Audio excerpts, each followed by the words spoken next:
accomplishments, he's three division undisputed, moved up 2 divisions to beat Canelo. So he's probably he's accomplished more than Mayweather for sure. This may be the last time we see our legend, the greatest fighter of this generation. I told y'all back then that Bud would beat Floyd Mayweather. Y'all didn't believe me. He can do it. But what I'm saying is, if you have a victory over this man now, just does it. What for what? Terence Crawford, we know what. Boxing experts are now calling Terence Crawford the GOAT after his historic victory over Canelo Alvarez. His ability to move up through weight classes and still dominate sets him apart from legends before him. Trainer Robert Garcia echoed this sentiment, pointing out that Crawford convincingly won 9 to 10 rounds while showing a hunger Canelo simply couldn't match. Garcia stressed that Floyd Mayweather never attempted such a challenge, making Crawford's triumph not just impressive, but groundbreaking in boxing history. Accomplished too much, has already done too much, and he wasn't, I don't see that hunger in him anymore. I don't see those changes anymore. He fights flat-footed, throws one punch at a time. He's not fast anymore, and that's why I picked Crawford by decision. Are you surprised how easy it was? Look, not that I'm surprised, because what I just told you, I think Crawford is very talented, and Crawford is hungry to become a legend. He wanted to become that three division undisputed. He wanted to go up, he wanted to make history by going up 2 divisions to beat Canelo, one of the greatest of all time. So he was hungry for it. I think Canelo has already done so much, has made so much money, that he's not hungry anymore. Do you think possibly that Crawford is up there with Pacquiao or Mayweather? I think in accomplishments, he's three division undisputed, moved up 2 divisions to beat Canelo. So he's probably he's accomplished more than Mayweather for sure. Mayweather never became undisputed, but that doesn't mean he's better than Mayweather. I think in a fight at welterweight, Mayweather in his prime would beat Crawford, and Pacquiao in his prime would probably beat Crawford. But Crawford has accomplished more. Do you think Crawford should retire after this or fight someone else? Look, I think a rematch would be fucking good for Crawford to just beat him again and do the same thing if Canelo doesn't have any changes. If he doesn't, he needs to do a lot of changes. Canelo needs to do. Greg Hackett dismissed the idea that Crawford needs another fight to prove himself, even after Turki Alalshik suggested a matchup with David Benavidez. Hackett insisted that Crawford's decisive win over Canelo already secured his legacy forever. Moving from welterweight to super middleweight and dismantling one of the sport's most feared champions was something no one thought possible. Hackett argued that sometimes one fight defines an entire career, and Crawford's victory over Canelo was exactly that. In his eyes, Crawford has nothing left to prove. The Knievel effect, like, alright, you jumped over 3 buses. Let's say if you can do 10 buses. You know what I'm saying? He trying to test his limits, and they think the money is going to keep getting him out there.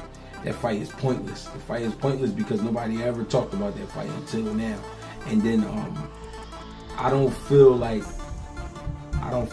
Bud needs a Benavidez.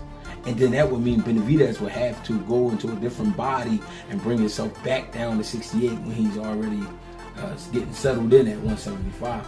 And you know, I believe Benavidez has some tough tasks in front of him that he want to conquer before even talking like that. I don't even think he want to talk like that because there's really no point. He wanted the Canelo fight because Canelo was the man at 68. He was at 68.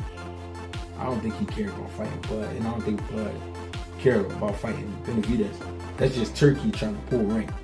Turki trying to show he got a golden arm. You know what I mean? I understand that Turki likes to make these big grand events, but there's a boxing aspect to the shit too. Like, some stuff gotta make boxing sense. Yeah. Bringing the dude down that's been comfortable at 75, bringing him back down to 68, and then having him fight a dude that just jumped 3 weight classes, 2 fights, and started his career off at 35. Right. Like, no, bro, no. Yeah, I don't want to see that fight. There's no point. There's no point. Like I said, Bud need to just go get a line of suits. You know what I'm saying? Get ready to just start talking about this shit. What kind of suits? I don't know what's the best suits right now. Showbiz the Adult described Crawford's performance as one of the greatest single-fight accomplishments in modern boxing. He marveled at how Crawford climbed from welterweight to middleweight and finally to 168 pounds, executing a flawless plan to conquer Canelo Alvarez. For Showbiz, this wasn't luck, it was destiny.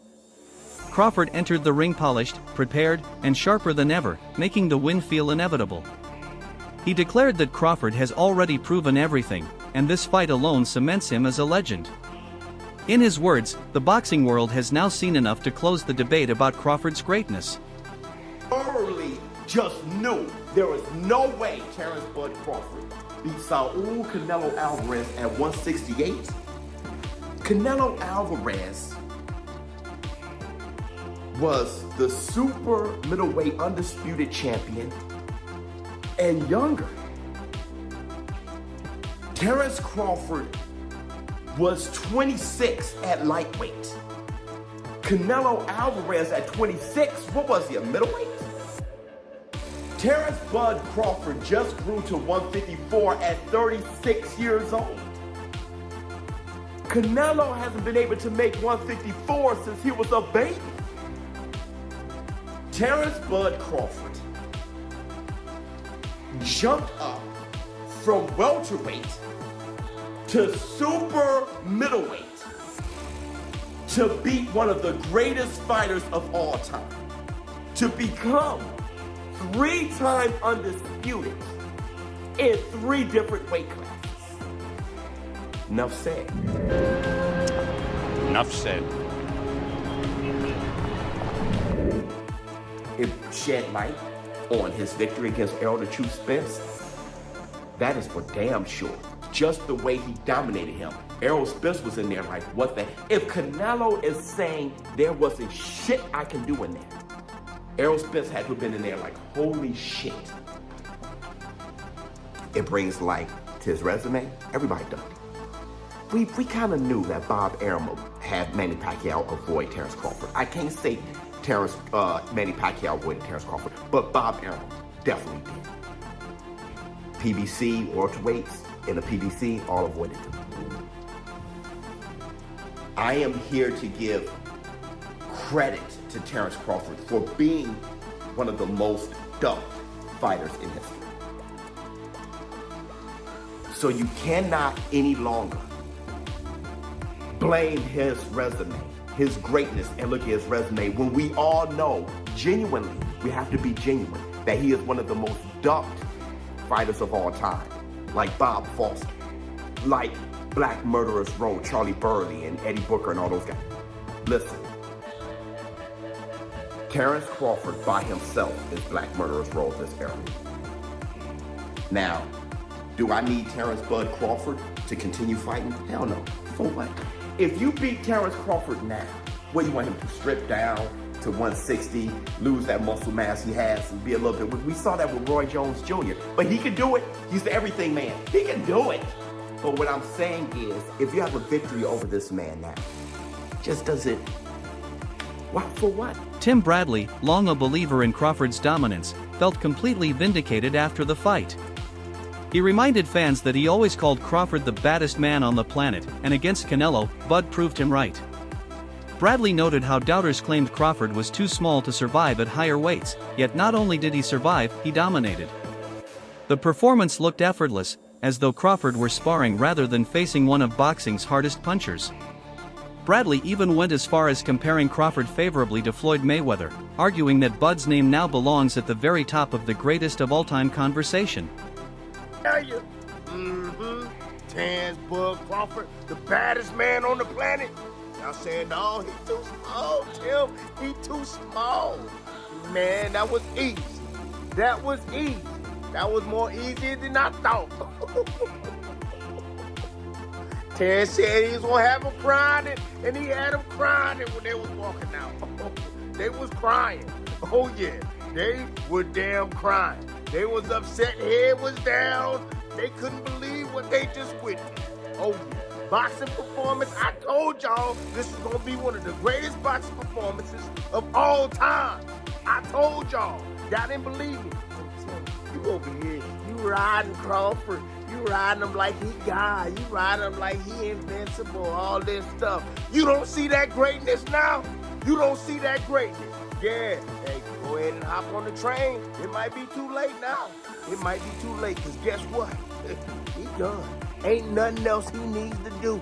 Ain't nothing else he needs to do in boxing. Yep, y'all doubt him now? Y'all doubt him now? You see, I saw some of y'all goofies on y'all channels. You come here and you get the real over here. That's what you get over here. You want the real? You want a real breakdown from a real fighter, a Hall of Famer? That's what you do. You come right here and you gonna get the real and you gonna get the truth. Dang it, that's what you gonna get. Leave them other lames alone and come right on over here. Yeah, and get the truth and nothing but the truth. I've been trying to tell y'all for years about this. Been trying to tell y'all for years about Terence Crawford. Everybody put his resume down. Luke Thomas called Crawford nothing short of a boxing genius. He reflected on how Canelo Alvarez, a man compared to legends and known for dismantling top contenders, looked ordinary under Crawford's control. For Thomas, this was reminiscent of Crawford's earlier masterclass against Ricky Burns, but on a far grander and more historic stage.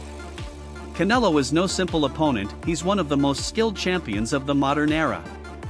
Yet Crawford neutralized his strengths with precision timing, anticipation, and flawless execution. Thomas stressed that making a fighter of Canelo's caliber look so ordinary is what truly cements Crawford as one of the greatest tactical minds the sport has ever seen. Because it wasn't working. Or they were threatened in some kind of way. It was fucking Canelo. Canelo had some good punches in this fight. I thought early on that left hook to the body, which he got away from in the middle parts of the fight, got back to it a little bit at the end, but again, he was catching and shooting was a big part of why that went away. Bud was like, bop, catching him for it. Several times he hit him with that. Canelo had a decent jab at times. That right hand was able to catch Bud cleanly a couple of times, but not really. Bud's face looked normal, fine. You would never have known he went 12 rounds. Remarkable. Remarkable beyond words, man. Remarkable. That is so, I fucking hope and pray that everyone who is I don't know what the casuals are going to say. I really don't. But for the real fight fans, the ones who are probably watching the stream, I hope you appreciate what you just took a look at. Daring to be great. Daring to do what people just basically, people have unified, or I should say, I've gone undisputed in 3-weight classes before, but it's exceedingly rare, right? And to go up such a fucking jump. And let's go over one more thing if we can here for just a moment. One of the things that Bud has been trying to argue is that the boxing establishment has overlooked him. He was never their darling. He was never the guy that they picked. He was never the one that they chose ahead of time. And we're like, we're going to anoint you as our figure. He was never that guy, that was not him. And beating Spence got him a pretty far away in terms of changing attitudes, but Canelo was the big one. Because Canelo was that guy. Now Canelo, of course, earned everything he's gotten too. That's not the point. But what I'm trying to say is Canelo was the promotional darling. Hello, the face of boxing. You know what I mean? And not just the face of boxing in this country, the face of boxing in another country. Dude, this motherfucker was the face of boxing worldwide, but in particular in North America, right? And something of a promotional darling, and always the A side of this, that, and the other. And that was not Crawford's journey, man. That was not Crawford's, he was fighting the Ricky Burns of the world. That was not his trajectory. Ade Oladipo offered a pragmatic take on Crawford's historic win, noting that the champion has already checked every major box in boxing, from conquering multiple divisions to defeating one of the sport's biggest names in Canelo Alvarez. Because of this, Oladipo doesn't see a rematch on the horizon, arguing that Canelo no longer looks like a fighter who should step back into the ring with Crawford. In his view, Alvarez may have reached the end of his run at the elite level, and forcing another fight would do little to serve the sport. Perfect opponent. Benavidez is the complete opposite. Benavidez is massive for 168 pounds. Hence why the 175 jump isn't even a jump. It's normal for him. And he's coming not at the end of his career. He's coming into the peak of his career. So, I don't know, man. If Crawford were to take that one, geez, I mean, this guy's got balls of steel. Balls of steel. Is that financially the biggest fight out there for him? Probably. Especially if Benavidez puts a beating on Yard. I mean, you sell it more. It's a big, another crossover Mexican versus, so in Mexican-American, African-American, those things always sell well. That said, Oladipo acknowledged that David Benavidez still looms as a massive, dangerous test larger than Canelo and exactly the type of challenge Crawford would have to consider if he wants to keep proving himself. However, he leaned toward the belief that Crawford has already accomplished enough. While a Benavidez fight would be a huge event, Oladipo stressed it's not necessary to cement Crawford's place among boxing's all-time greats. Against Crawford, I don't know if there was a rematch clause in that fight. I guess there probably would have been. I mean, if you are undisputed at 168 pounds, I think you'd be stupid not to put a rematch clause in there. So look, he might go back to the drawing board, go back to his camp and say, can we beat Crawford? Like, have an honest conversation with Eddie Reynoso and the other trainers in that camp and say, can we beat him? And if we can, where did we go wrong? Can we fix it in time to get in the ring with him again in 7 or 8 months? And if Eddie says no, then there has to be a real conversation of, okay, what's the point then? What's the point? What else is out there? Like, it's been so long that Canelo's not fought for a world title. It's even weird for me to even think about Canelo fighting and it not being for a world title. Another analyst broke down the technical brilliance behind Crawford's performance, emphasizing that it wasn't just the victory, it was the how. Crawford's footwork was described as both graceful and calculated, enabling him to dictate the pace from the opening bell. His sharp use of angles repeatedly forced Canelo into awkward positions where his usual weapons became ineffective. The jab, timed with surgical precision, served as Crawford's most reliable tool, disrupting Canelo's rhythm and creating openings for crisp counters. That really surprised a lot of people. But at the same time, the pivots, the angles, he really didn't just move all the way around the ring. I think he did almost anything that he wanted to do in there, right? Yeah, there was lots of rounds that were like in the bank early, so he didn't really, mix it up. But there was certain points in the fight that he was trying to get Canelo out of there.